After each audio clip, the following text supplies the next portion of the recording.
नमस्कार मंडळी, शुभ सकाळ सर्वांना. कसे आहात? तर बघा, हे काम करताना सकाळचं मला आज माझ्या लहानपणीची आठवण आली. सकाळी आईचे काम, लगबगीनं चूल पेटवायची. चुलीकडलं काम झालं की लगेच घर आवरायला घ्यायचं. त्यानंतर जनावराकडे जाऊन त्यांची काळजी घ्यायची. जनावरांना चारा पाणी देताना मनात जुन्या आठवणी जाग्या होतात बरं का माझ्या. तर मी जनावराकडे आले की मला लहानपणीची खूप आठवण येते.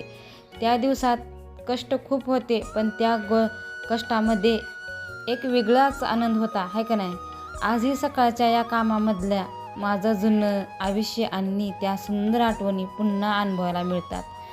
लहानपणी आईचे वडिलांचे कष्ट बघून मला माझे कष्ट काहीच वाटत नाहीत आणि वाटतं की माझे कष्ट थोडे कमीच आहेत. कष्ट कितीही असले तरी आपल्या माणसासाठी आणि आपल्या जनावरासाठी केलेले काम मनाला समाधान देऊन जातं. लहानपणापासून शेतामध्ये जनावरांमध्ये काम केलं आहे. आज ह्या कामाची काहीच वाटत नाही मला आणि पुण्या गोष्टीची लाज पण वाटत नाही. मला खूप लहानपणीच्या आठवणी येतात. 90च्या आठवणी जास्त